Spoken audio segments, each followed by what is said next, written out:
istrinya galak, ya, suaminya yang dipukulin, yang ditendangin, ya, ada yang sampai dilempar kursi segala macam, ada juga. Jadi KDRT ini bukan hanya sekedar si suami kepada istri, tapi sebaliknya istri kepada suami juga ada. Ya, jadi aku juga pernah ya Bang, sampai kaki aku ditendang sampai aku nggak bisa jalan. Terus yang tangan aku dijepit di pintu. Jadi selama ini tuh saya mau lapor tuh takut gitu karena selalu ada pengancaman dari dia. Yang dijodotin di tembok itu saya juga sampai yang ronsen gitu. Ada sih ronsennya. Ya.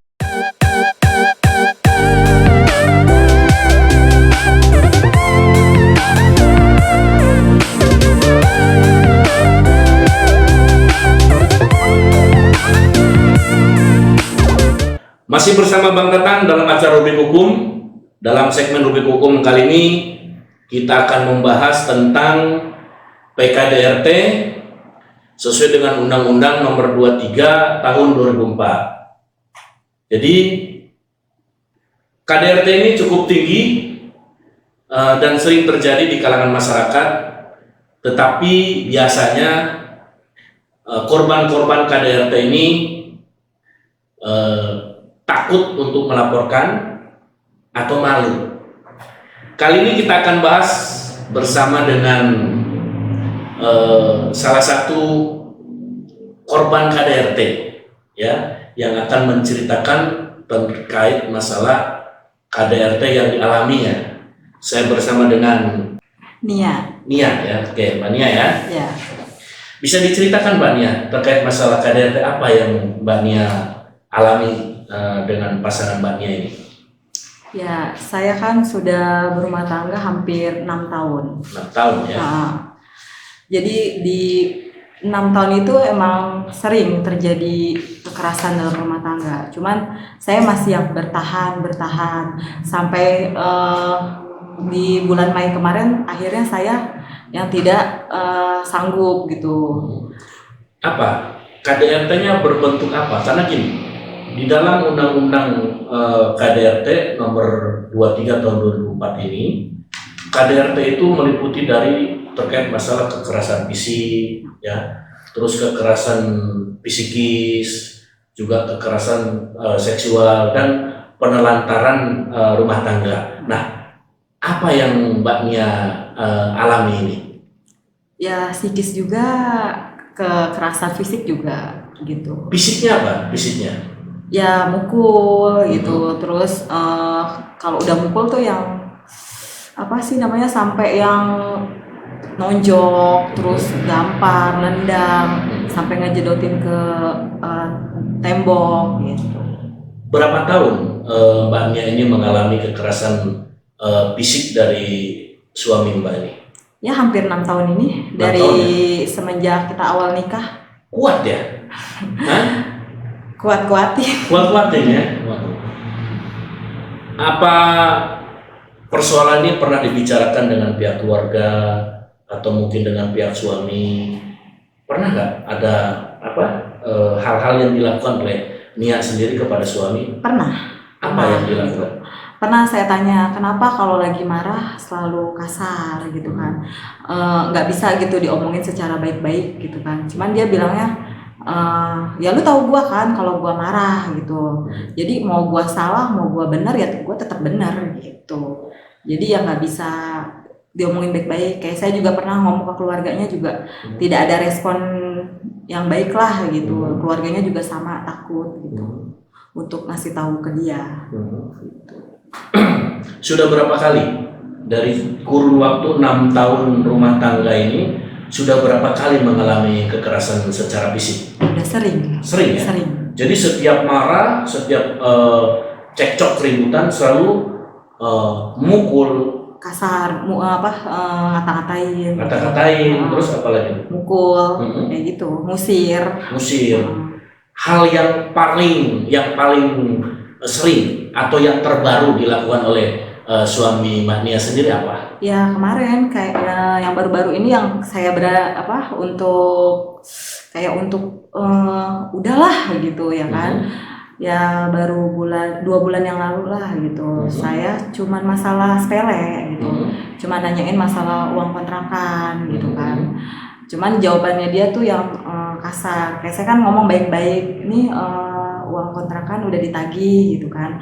Terus si ibunya nanya mau dibayar cash atau transfer, terus dia jawabnya minta aja nomor rekeningnya gitu. Jadi ada bahasa nggak enak lah. enak lah ya. Terus Ya saya tanya dong, saya kan ngomong baik-baik, kenapa harus kasar? Terus dia langsung, dia emang gitu. Ya udah dari situ cekcok lah kita gitu. Sampai akhirnya dia nampar saya, nonjok saya, nendang saya, terus sampai ngejedotin saya ke tembok gitu kan. Nah saya juga melakukan perlawanan pada saat itu, ngedorong dia gitu karena saya membela diri saya kan gitu.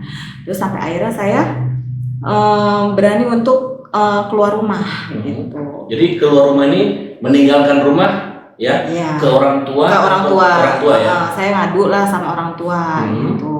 Terus apa tanggapan dari orang tua sendiri? Ya kayak orang tua tuh ya udah laporin aja gitu. Cuman kan saya sebagai korban saya nggak ngerti masalah hukum gitu kan. Untuk gimana nih cara ngelapornya gitu kan. Belum ada apa kayak keberanian untuk lapor. Melakukan pelaporan. Gitu. Tapi ada nggak tetangga atau saudara yang tahu ketika ada kejadian KDRT ini? Ada nggak? Nggak ada. Itu posisinya cuman ada anak saya. Cuma ada. Karena emang rumah kita kan di belakang gitu, jadi emang paling sepi gitu. Dan abis kejadian itu saya ke tempat omnya, saya bilang ke omnya, saya bilang nih saya dipukulin gitu, cuman omnya diem aja. Apa yang dipukul apa dari? Muka ini mata ditonjok, terus ini saya ditampar sampai ini kan apa sih namanya berdarah sampai jontor gitu. Terus ini saya juga bengkak mata ya? Mata. Terus tadi saya dengar dijedotin. Apa dijedotin ke apa itu? Ke tembok. Ke tembok. Ke tembok. Nah, kurun waktu 6 tahun ini ketika keributan terjadi selalu melakukan KDRT. Pernah nggak mbaknya ini mengadu kepada pihak lingkungan ya, terutama ke Pak RT, ke Pak RW, atau mungkin ke pihak kalau orang tua tadi sudah ya? Iya, pernah nggak mungkin laporan ke Pak RT, Pak RW? Nggak pernah. Nggak pernah. Karena saya tuh dilarang banget untuk kayak bergaul lah gitu. Sama dari suami. Oh, jadi sangat apa ya? Prosesif ya. Jadi untuk nggak usah lah bergaul-gaul gitu, keluar rumah gitu kan. Tugas istri tuh di rumah cuman beberes kayak gitu, nggak boleh kemana-mana gitu, main aja pun saya dilarang gitu sama suami. Untuk hal pergaulan saja dibatasi ya? Iya, dibatasi oleh suami. Main ke rumah orang tua aja kadang main ke rumah Umi terus kayak kan main terus ke rumah Umi, dibilangin tugas istri tuh di rumah cuman ngerjain tugas rumah beberes gitu. Jadi saya seakan-akan tuh saya dianggap babu lah sama dia gitu.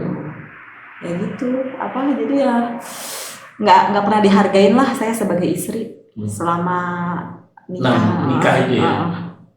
Nah, ini berkaitan dengan KDRT ini, memang kita juga terkadang begini ya, ada yang merasa malu untuk melaporkan, ada juga yang takut. Nah, yang takut terhadap ancaman suami.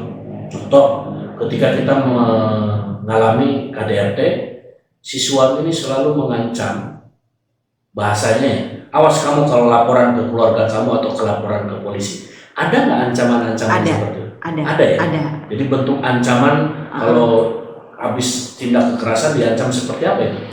Kan pernah waktu itu jadi dada saya tuh ditonjok sama dia dan sekitar 3 mingguan tuh masih sakit ya kan. Saya bilang dadaku yang bekas ditonjok masih sakit nih gitu. Terus akhirnya ke rumah sakit disaranin untuk EKG. Setelah EKG ternyata ada rembes Nah dokternya juga bingung kan, ditanya ada dari keturunan nggak gitu yang punya penyakit jantung. Saya bilang nggak ada, dari orang tua juga nggak ada gitu kan. Sampai saya cek semua darah gitu normal gitu. Ya udah, terus dia bilang gini, udah gue obatin lu sampai sembuh, tapi lu jangan ngomong-ngomong sama orang tua lu kalau itu gue pukul gitu. Sempet kayak anak aku juga gitu, setiap dia habis mukul tuh kayak anak aku langsung dibilang, udah kamu jangan ngomong-ngomong ya ke umi, ke ayah gitu, pokoknya diem-diem aja gitu. Jadi ada bentuk ancaman-ancaman ya, ada. Baik ancaman fisik maupun psikis gitu ya. Selalu ya. Nah, saya tadi tertarik. Tadi ada ancaman terhadap anak juga. Iya. Punya berapa anak dari rumah tangga ini? Kalau kebetulan ini kan suami yang kedua gitu.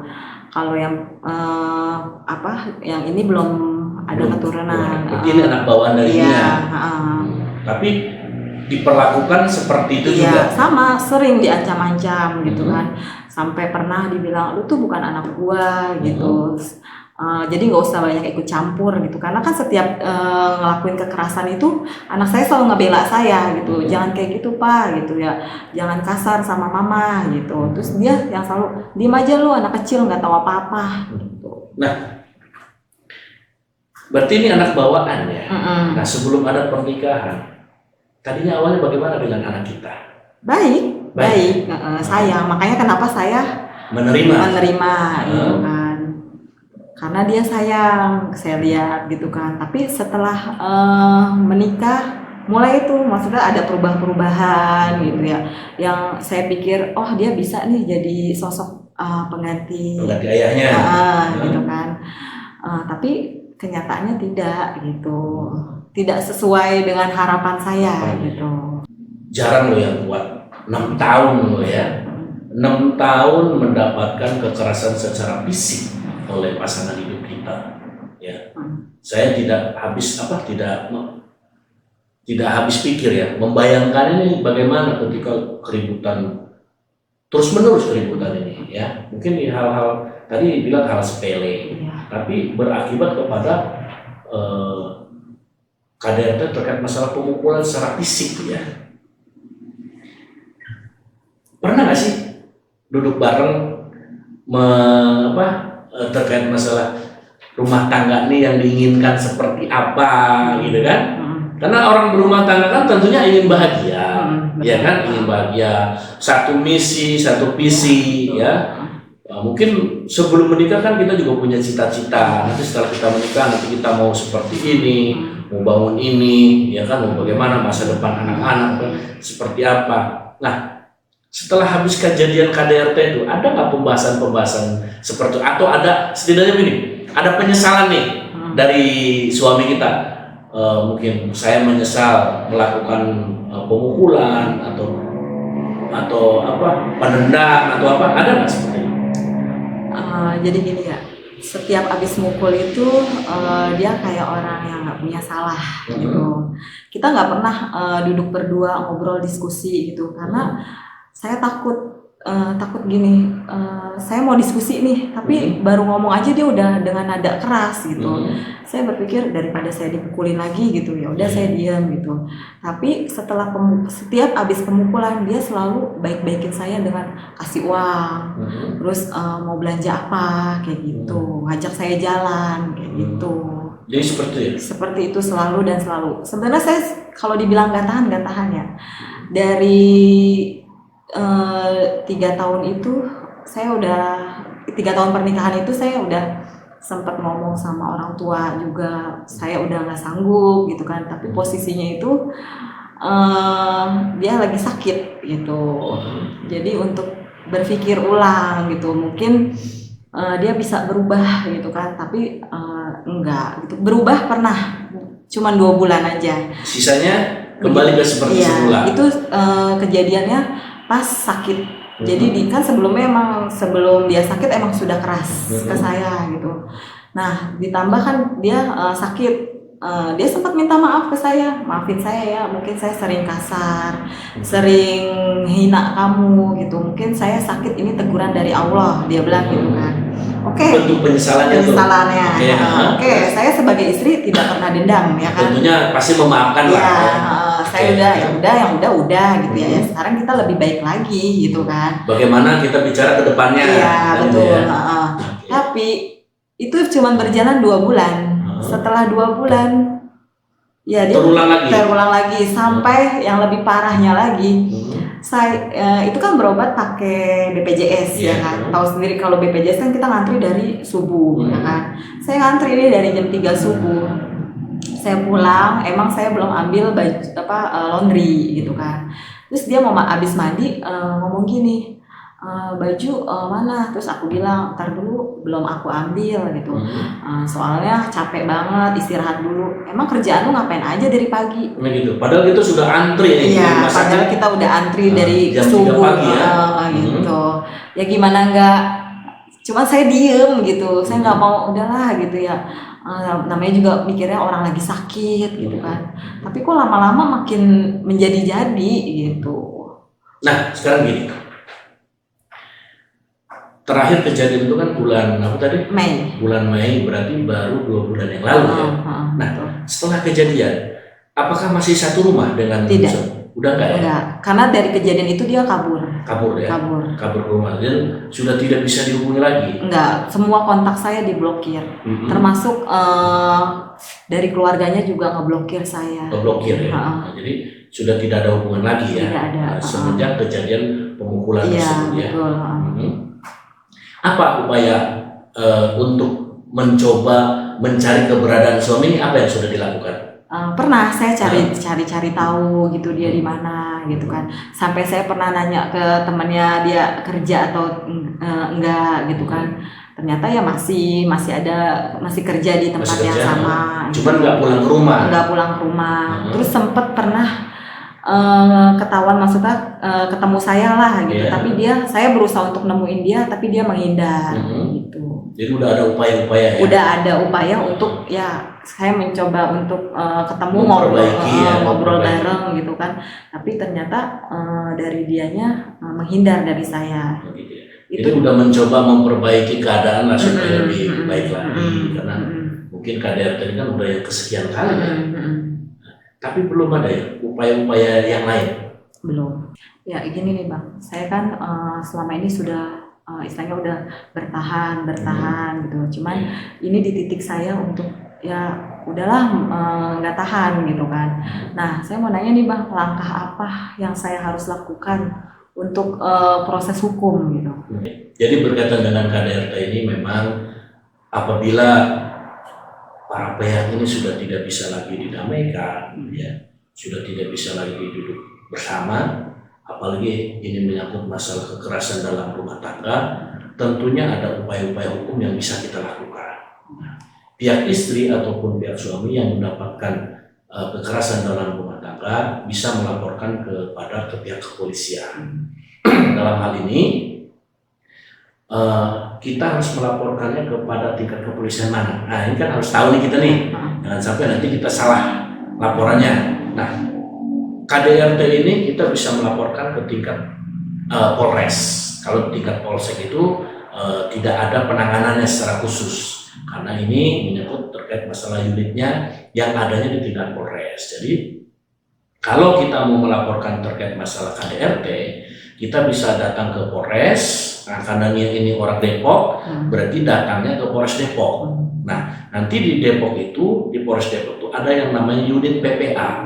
Apa itu PPA? PPA ini adalah unit perlindungan perempuan dan anak. Itu adanya di tingkat Polres atau di tingkat yang lebih tinggi, Polda atau Mabes lah ya. Tapi lebih kepada tingkatnya adalah tingkat Polres. Nah, nanti kita datang ke sana, nanti kita laporan. Nah, nanti pihak kepolisian dalam hal ini penyidik PPA yang akan memproses terkait masalah laporan KDRT ini.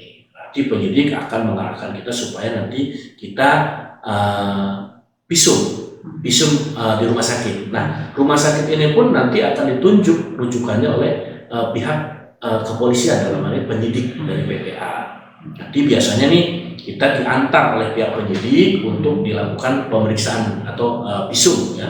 Nanti hasil dari visum itu biasanya memakan waktu 3 sampai dengan 2 minggu paling lama itu sudah bisa keluar hasilnya. Nah, nanti setelah hasil visum itu diambil oleh kita serahkan kepada pihak penyidik. Nanti penyidik akan memproses selanjutannya. Selanjutnya adalah memanggil para pihak, dalam artian pihak-pihak terkait, ya, pihak pelapor. Dalam hal ini Nia nanti dipanggil lagi untuk memberikan BAP. Nanti Nia akan dimintai penjelasannya atau keterangan-keterangannya. Nanti setelah Nia sebagai pelapor, nanti akan dipanggil saksi-saksi. Nah, saksi ini minimal 2 orang. Nah, saksi ini siapa? Saksi ini yang melihat dan yang mendengar dari kejadian yang kita alami terkait masalah KDRT, kan itu kan? Nah, karena bukti-buktinya sudah ada di pihak kepolisian, yaitu bukti visum tersebut. Nah, ini menjadi acuan penyidik untuk menaikkan perkara ini. Ya, dari BAP pelapor, BAP saksi-saksi, nanti juga terlapor ini akan dipanggil, ya, dipanggil secara resmi oleh pihak penyidik untuk dimintai keterangannya. Mungkin yang pertama adalah pemanggilan klarifikasi. Setelah itu ada pemanggilan lagi saksi. Kalau nanti unsurnya terpenuhi, maka bisa ditetapkan sebagai tersangka. Tapi itu proses, ya, itu proses nanti penyidik lah yang nanti yang punya kewenangan tersebut. Jadi itulah langkah-langkah hukumnya. Jadi terkait KDRT ini ada pasal yang mengatur. Dalam hal ini pasal 44 ayat 1 yang mengatur terkait masalah PKDRT. Apa itu PKDRT?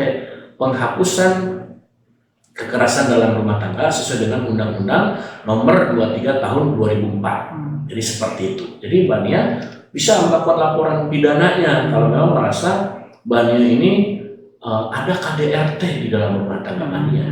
Tapi kalau saran saya, kalau memang masih bisa diperbaiki dan kalau memang masih bisa duduk bersama, selesaikan secara kekeluargaan, secara musyawarah. Kenapa? Kalau kita sudah melakukan laporan pidana, maka di sini ada salah satu pihak atau salah satu orang, tentunya di sini pelaku, ya, pelaku tindak kekerasan yang akan menanggung akibatnya, yaitu menjalankan pidananya apabila memang unsurnya terpenuhi.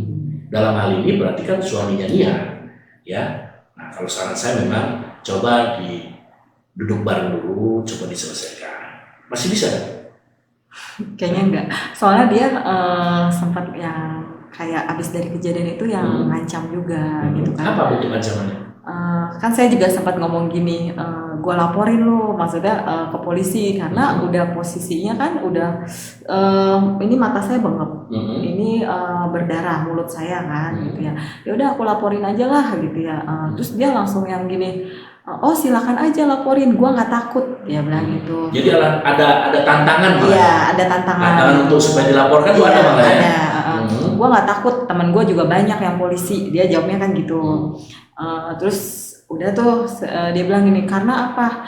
Kalau KDRT itu hukumannya denda. Dia bilang gitu. Siapa bilang denda? Iya yang bilang. Dalam PKDRT ini pasal 4 ayat 1, ancaman hukuman pidananya itu 5 tahun. Itu ancamannya ya.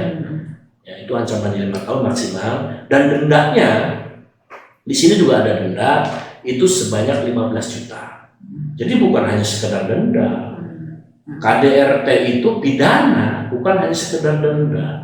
Dan perlu diketahui yang tadi di awal saya sampaikan bahwa jenis-jenis KDRT ini ada beberapa jenis terkait masalah kekerasan fisik. Apa sih kekerasan fisik? Kekerasan fisik adalah kekerasan yang menggunakan tangan atau kaki atau menggunakan alat, ya, yang dipukul atau ditendang atau apalah yang mengenai fisik kita, itu kekerasan dalam fisik. Nah, ada juga terkait masalah kekerasan psikis. Apa tuh kekerasan psikis? Biasanya berupa ancaman, ya, ancaman, terus penekanan, pokoknya secara psikis lah, ya, dia melakukan itu kepada kita, itu juga termasuk salah satu KDRT, ya, kekerasan secara psikis. Nah, terus juga ada kekerasan seksual. Apa yang dilakukan dia disebut dengan kekerasan seksual. Nah, di sini juga bisa mungkin ya sudah tahu lah, tidak perlu diceritakan terkait masalah kekerasan seksual. Nah, terus juga ada terkait masalah penelantaran rumah tangga. Yang disebut dengan penelantaran rumah tangga itu tenggang beberapa waktu kita tidak pernah diberikan terkait masalah nafkah. Nah, ini juga ada namanya penelantaran rumah tangga. Mungkin kita tidak dikasih nafkah ya, buat uang belanja atau uang yang lain-lain lah, itu kita tidak diberikan, maka itu termasuk salah satu unsur KDRT. Nah, ini banyak masyarakat yang memang tidak tahu dan tidak mengerti. Ada yang tahu, ada yang mengerti, tapi takut untuk melaporkan. Ya, karena KDRT ini cukup sensitif dan sangat privasi, ya, sangat privasi. Mungkin kita juga jarang mendengar, jarang melihat atau jarang membaca berita-berita terkait masalah kasus KDRT. Padahal kasus KDRT ini sangat banyak di masyarakat. Hanya memang tidak terblow up, ya, tidak tersampaikan pemberitaannya ke media-media. Padahal ini sangat banyak sekali kasus-kasus KDRT ini, terutama kekerasan secara secara fisik, ya, terhadap pasangan. Dan jangan salah juga bahwa KDRT ini bukan sekedar dari suami kepada istri. Ada juga yang istrinya galak, ya, suaminya yang dipukulin, yang ditendangin, ya, ada yang sampai dilempar kursi segala macam, ada juga. Jadi KDRT ini bukan hanya sekedar si suami kepada istri, tapi sebaliknya istri kepada suami juga ada. Jadi seperti itu ya. Ya, jadi aku juga pernah ya Bang, sampai kaki aku ditendang sampai aku nggak bisa jalan. Terus yang tangan aku dijepit di pintu. Oh, pernah gitu ya? Jadi sampai kaki ditendang sampai nggak bisa jalan. Berapa lama itu nggak bisa jalan? Sekitar 1 mingguan. 1 mingguan sampai nggak bisa jalan. Sampai nggak bisa jalan, sampai saya ke rumah sakit untuk ronsen. Apa itu, dipukul pakai apa? Pakai alat atau Ditendang. Ditendang. Hasil ronsennya seperti apa? Ya katanya sih cuma ada kena tulang kering, Tulang kering. jadi agak bengkak gitu. Tapi sampai nggak bisa jalan. Sampai nggak bisa jalan karena bengkak banget kan gitu. Yang pernah juga kaki tadi tangan dijepit pintu. Dijepit, cuman ya itu cuman masalah sepele gitu. Kita tuh ribut nggak pernah masalah besar lah gitu, cuma masalah sepele. Sampai yang pernah gimana ya omongnya? Ya, sampaikan saya biar masyarakat tahu bahwa KDRT itu seperti apa, gitu kan? Ya sampai yang dijodotin di tembok itu, saya juga sampai yang ronsen gitu. Ada sih ronsennya. Gitu. Yang dijodotin di tembok itu, saya juga sampai yang ronsen gitu. Ada sih ronsennya. Gitu. Ada. Apa hasil dari ronsen itu apa? Ya aku harus CT scan kan gitu. Terus saya bilang, Bang, ini hasil ronsennya gitu kan. Aku harus CT scan. Udahlah, orang nggak apa-apa juga. Dia selalu yang menggampangkan gitu kan. Sampai yang pernah gelas ke muka saya nih ditampar gitu, tapi pakai gelas kan gitu.